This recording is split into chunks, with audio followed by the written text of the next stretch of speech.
Hi అండి, welcome to Missamma చెప్పే కథలు. కథ పేరు మూడు తరాలు. రచయిత్ర పంగలూరి కృష్ణప్రసాద్ గారు. ఈ కథ ఈనాడు ఆదివారం మ్యాగజైన్లో 9 మార్చ్ 2025లో వచ్చిందండి. ఇంకా కథలోకి వెళ్ళిపోదాము. ఇల్లంతా సందడిగా ఉంది. పెళ్లితంతంతా ముగిసి వారం రోజుల తర్వాత ఈరోజే వియ్యాలవారు కొత్త కోడల్ని కాపురానికి దిగబెడుతున్నారు. బంధువర్గం అంతా ఈ ఊరే కావడంతో హడావిడి ఎక్కువగా ఉంది. ఇంట్లోకి వచ్చిన స్నేహితులు, దగ్గర బంధువులను పలకరిస్తూ ఏర్పాట్లన్నీ చేస్తోంది వసంత. వియ్యాల వారిని రిసీవ్ చేసుకోవడానికి భర్త రమేష్ స్టేషన్కి వెళ్ళాడు. అడిగిన వాళ్లకు సమాధానం చెప్తున్నా ఆమె మనసు అన్యమనస్కంగానే ఉంది. ఇంట్లో హడావిడిలాగానే ఆమె మనసు కూడా అలజడిగా ఉంది. దానికి కారణం ఈ పెళ్లి సందడి కాదు. పొద్దున జరిగిన సంఘటన మనసులో మెదులుతూ కుదురు లేకుండా చేస్తోంది. అన్ని ఏర్పాట్లు పూర్తయ్యాయి. సమయం సాయంత్రం 4 దాటింది. ఇల్లంతా ఒక్కసారి పరికించి చూసుకుని వచ్చేవాళ్ల కోసం ఎదురు చూస్తూ కాఫీ గ్లాస్ చేత పట్టుకొని ఓ పక్క కుర్చీలో కూలబడింది వసంత. పొద్దున అత్తగారు చెప్పిన మాటలే చెవులో గింగురుమంటున్నాయి. చూడమ్మాయి వసంత, నీ మంచి కోసమే చెప్తున్నా. నువ్విప్పుడు అత్తయ్యవు. వచ్చిన కోడల్ని జాగ్రత్తగా నీ అదుపులో ఉంచుకో. ముందు స్వేచ్ఛ ఇచ్చి ఆ తర్వాత బాధపడే పరిస్థితి తెచ్చుకోకు. కొడుకు కోడలు వేరే కాపురం పెట్టించాలని ఇంకో ప్లాట్ అద్దెకి మాట్లాడవటగా. అది చాలా తప్పు. ఇప్పుడు వాళ్ళకి బాధ్యతలు అప్పచెప్పడం మంచిది. వదిలేసావనుకో, రేపొద్దున ముసలివాళ్ళ దగ్గరికి చేరినప్పుడు మీరు వాళ్ళకి బరువైపోతారు. మీ పొడ వాళ్ళకి గిట్టకుండా పోతుంది. పెద్దదాన్ని ఎందుకు చెప్తున్నానో అర్థం చేసుకో. ఒక్కసారిగా షాక్గా నిలబడిపోయింది వసంత. మీ పెళ్ళైన మొదట్లో నేను మిమ్మల్ని వేరుగా ఉంచుదామని అనుకున్నాను. అది అప్పట్లో కుదరలేదనుకో. ఇది తనకి తెలియని కొత్త విషయం. ఆమె చెప్పుకుపోతుంది. అది మా మంచికే అయింది. అందరం కలిసి ఉండబట్టే నువ్వు బాధ్యతలకు అలవాటు పడ్డావు. ఈ ముసలితనంలో మమ్మల్ని చక్కగా చూసుకుంటున్నావు. నీ ముసలితనం కూడా ఇలాగే హాయిగా ఏ చీకు చింత లేకుండా సాగిపోవాలనుకుంటే వాళ్ళని వేరు కాపురం పెట్టించే ఆలోచన కట్టిపెట్టి అందరూ ఇక్కడే సర్దుకునే ఏర్పాటు చెయ్యి. జాగ్రత్త సుమి అనక చెప్పలేదనకు. అత్తగారు అన్న ఆ 4 మాటలు వసంత ఆలోచనల్ని ఒక కుదుపు కుదిపి పెరుగు చిలికినట్టు చిలికేశాయి. వసంతకు అత్తగారితో చెప్పుకోదగ్గ అభిప్రాయభేదాలు ఇప్పుడు లేవు. ఆవిడ మాట వినకూడదని కానీ ధిక్కరించాలని కానీ ఆలోచన లేదు. పెద్దావిడ అంత అక్కరతో తన వృద్ధాప్య జీవితం గురించి ఆలోచించి అనుభవంతో సలహా చెప్పడం వసంత మనసులో సంఘర్షణ మొదలైంది. అసలు కొడుకు పెళ్లి కాగానే వేరు కాపురం పెట్టించాలన్న ఆలోచన ఇప్పటిది కాదు. ఎన్నో ఏళ్ల నుండి దృఢ నిశ్చయమైపోయి మనసులోనే ఉండిపోయింది. వసంత ఆలోచనలు ఒక్కసారిగా గతంలోకి పరిగెత్తాయి. తమకు ఒక్కగానొక కొడుకు సిద్ధార్థ్. వాడు ఉద్యోగంలో స్థిరపడ్డాక మంచి సంబంధమని ఏరుకోరి తామే శిరీషను చూసి పెళ్లి చేశారు. పెళ్లి చూపుల్లో చూసిన నాడే వసంతకు శిరీషలో తనను తాను చూసుకున్న ఫీలింగ్. ఇప్పుడంటే అన్ని పనులు సర్దుకుంటూ సమర్థించుకుంటూ చేసుకోవటం, అవసరమైతే సర్దుకుపోవడం అలవాటైపోయింది. కానీ పెళ్ళై కోడలిగా అడుగుపెట్టిన తొలినాళ్ళలో తాను ఎంత ఇబ్బంది పడింది, ఏం కోల్పోయింది గుర్తొచ్చింది. చిన్న చిన్న ఆనందాలు కూడా ముఖం వాచిపోయిన పరిస్థితి. అత్తమామలకు తన భర్త రమేష్ ఒక్కడే కొడుకు. ఆదాయం విషయంలో ఇబ్బంది లేకపోయినా ఖర్చు పెట్టుకోవాలంటే కోడలు దుబారా మనిషి అని ముద్ర పడిపోతుందేమో అని భయం. భర్త సాయంత్రం 5:30కి ఇంటికి వచ్చినా వంటింట్లో పని పూర్తి చేసుకొని రాత్రి 9 గంటల తర్వాతే పలకరించుకోవటానికి వీలయ్యేది. నెలకు ఒక్కనాడైనా ఒక సినిమా చూసి బయట భోజనం చేసి రావాలంటే పెద్దవాళ్ళు రారు, బయట తినరు.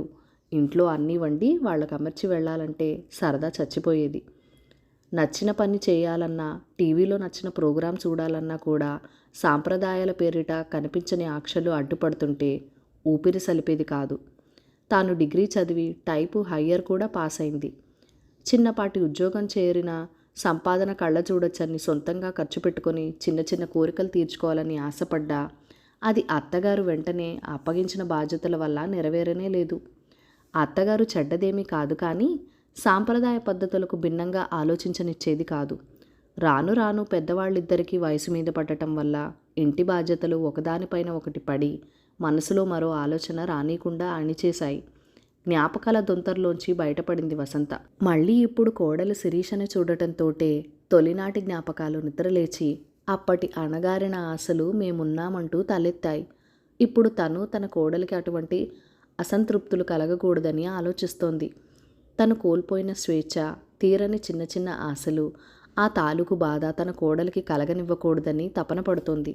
అందుకే తను కోల్పోయినదేది శిరీష విషయంలో జరగకూడదని వేరే కాపురం ఆలోచన చేసింది. కానీ ఉదయం ఆ అత్తగారు చెప్పిన మాటలు విన్నాక ఏం చేయడానికి తోచని సందిగ్ధత ఆవహించి మనసుని గుంజాటన పడిపోతోంది. ఏనాటికైనా తాము కొడుకు దగ్గరికి చేరాల్సిన వాళ్లే ఇప్పుడు వాళ్ళని ఒంటరిగా ఉండనిస్తే రేపొద్దున తమ బాధ్యతలు తీసుకోవటానికి సిద్ధపడతారా? కొన్నాళ్ళైనా స్వేచ్ఛగా మమ్మల్ని ఉండనిస్తే ఆ తర్వాత ఎలాగో బాధ్యతలు తప్పవు, సంతోషంగా స్వీకరిస్తాం కదా అని అప్పట్లో తాను అనుకునేది. ఇప్పుడు 3వ తరం శిరీష కూడా అలానే ఆలోచిస్తోందా? లేక వేరు కాపురం తర్వాత అత్తగారు చెప్పినట్లు తమ బాధ్యతలు బరువు అనుకుంటుందా? ఇప్పుడు విడి కాపురం పెట్టించాలా వద్దా? కోడలి పాత్ర నుంచి అత్తగారు కాగానే నేను స్వార్థంగా ఆలోచిస్తున్నానా అంటూ తనని తాను ప్రశ్నించుకుంది.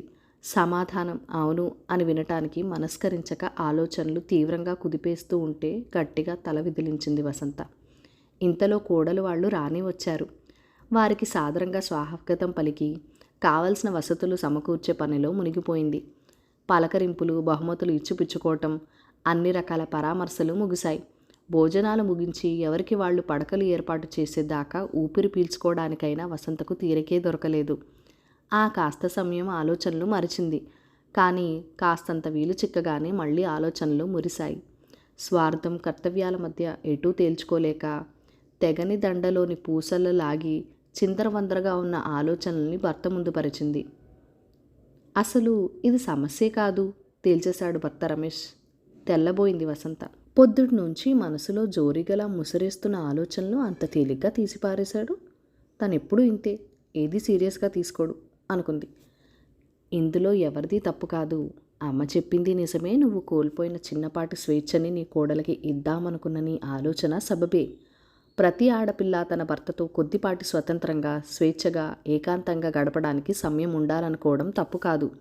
కానీ అందుకోసం వాళ్ళ బాధ్యతలను వదిలేసి ఒంటరిగా ఉండటానికి ఇష్టపడతారని మనం అనుకోవటం, వాళ్ళ ఆలోచనలు, అభిప్రాయాలు తెలుసుకోకుండా మన ఆలోచనలు వాళ్ళ మీద రుద్దటం ఈ తరాన్ని అవమానించడమే అవుతుంది. కాదంటావా? ఒక్కొక్క పూసని సూదీదారంతో దండలా గుచ్చుతున్నట్లుగా నెమ్మదిగా చెప్పుకుపోతున్నాడు. అప్పట్లో మనకంత పరిపక్వత లేదు. ఆ మాటకొస్తే ఆ వయసులో ఉండే అవకాశం కూడా తక్కువే. అందువల్ల నీ ఇబ్బందులకు ఆ రోజు పరిష్కారం దొరకలేదు. ఇప్పుడు అదే సమస్య నీ కోడలికి రాకూడదని ఆలోచించడం మంచిదే. కానీ జాగ్రత్తగా ఆలోచించు. నీకే కాదు, ఏ కోడలికైనా అసలు సమస్య స్వేచ్ఛ లేకపోవటం కాదు, స్నేహం లేకపోవటం అని నా భావన. దాన్ని స్వేచ్ఛ లేదు అని భావించి వేరే కాపురం అందుకు పరిష్కారం అని నువ్వనుకుంటున్నావు. కానీ ఇంట్లో ఉన్న అత్తగారు కోడలతో స్నేహం చేయకపోవటమే అసలు సమస్య. మా అమ్మ నీతో స్నేహం చేయలేదు. అందువల్ల బాధ్యతలు, బంధనాలై నీకు స్వేచ్ఛ కావాలనిపించింది. ఆ తప్పు నువ్విప్పుడు సరిచేయి. కొత్త ఇంట్లో తెలియని మనుషుల మధ్య అడుగుపెట్టిన కోడలికి నువ్వు స్నేహితురాలుగా ఉండు. తన అభిప్రాయాలు, అలవాట్లు తెలుసుకో. ఆశలు, ఆశయాలు పంచుకొని అవకాశం ఇచ్చి మంచి ఆలోచనలను ప్రోత్సహించు. అలా ఉంటే ఏ కోడలు విడిపోయి స్వేచ్ఛ కోరుకోదు. కలిసి ఉండటం వల్ల నువ్వు నీ అత్తగారిని ఎంత బాగా చూసుకుంటున్నావో గమనించి నేర్చుకుంటుంది. అప్పుడు వృద్ధాప్యంలో రేపటి నీ భవిష్యత్తు ప్రశ్నార్థకం కాబోదు. వింటున్నావా లేదా అన్నట్టు ఒక క్షణం ఆగాడు. ఏదీ పట్టనట్టు కనిపించే అతని విశ్లేషణ అబ్బురపడుతూ మొహంలోకి చూస్తూ వింటోంది వసంత. నీ కోడలు తనకి తోచిన ఏ విషయమైనా మొహమాట పడకుండా నీ దగ్గర చెప్పగలిగేంత స్నేహంగా ఉండు. అప్పుడు నువ్వు పని కట్టుకొని తనకి స్వేచ్ఛ ఇవ్వాల్సిన పని లేదు. తను స్వతంత్రించి నీ దగ్గర స్వేచ్ఛ తీసుకోవాల్సిన అసంతృప్తితో నీకు దూరంగా వెళ్ళిపోవాల్సిన అగత్యమూ ఉండదు వివరంగా చెప్పాడు. ఉద్యోగ బాధ్యతల వల్ల వేరే ఊరిలో ఉండవలసి వచ్చినప్పుడు వేరే కాపురం తప్పులేదు. కానీ స్వేచ్ఛ కోసం బంధాలు, బాధ్యతలు వదిలేసి ఆప్యాయతల పందిరి లాంటి ఉమ్మడి కుటుంబం నుండి విడిపడి వేరు కాపురం పెట్టాల్సిన అగత్యం ఎవరికీ రాకూడదనే నా అభిమతం. కొత్తగా వచ్చిన కోడలతో 3వ తరం ప్రతినిధిగా, వృద్ధాప్యంలో అమ్మతో మొదటి తరం ప్రతినిధిగా చూస్తూ ఇద్దరికీ న్యాయం జరగాలని కోరుకునే మధ్యతరం ప్రతినిధివై నువ్వు 3 పాత్రలలో 3 తరాలను చూస్తూ అనవసరమైన గందరగోళానికి గురవుతున్నావు. జాగ్రత్తగా చూస్తే నువ్వు భావిస్తున్నట్లు ఇవి 3 తరాలు కావు. కుటుంబ వ్యవస్థలో ఒకే సమయంలో చూడగలిగే 3 దశలు మాత్రమే. స్నేహం అనే సన్నటి దారంతో ఈ 3 దశల్ని పువ్వులుగా అనుసంధించి అందమైన గుచ్చంగా కూర్చుకోవడం ఖచ్చితంగా సాధ్యమే. అది ఎంతో బాగుంటుంది, అందరికీ మంచిది కూడా. ఆ రకంగా నీ సమస్యకు పరిష్కారం దొరికిందని అనుకుంటున్నాను. ఆపై నిర్ణయం నీ ఇష్టం. నీకు ఆ స్వేచ్ఛ ఎప్పుడూ ఉంది అని ముగించాడు రమేష్, స్వేచ్ఛ అని పదాన్ని ఒత్తి పలుకుతూ. నిజమే, అందరినీ బాధ్యతగా చూసుకోవటం వల్ల ఆ స్వేచ్ఛ దానంతట అదే తనకు దాఖలు పడింది. భర్త చెప్పిన పరిష్కారం విన్నాక వసంతకు కర్తవ్యం బోధపడి మనసు తేలికైంది.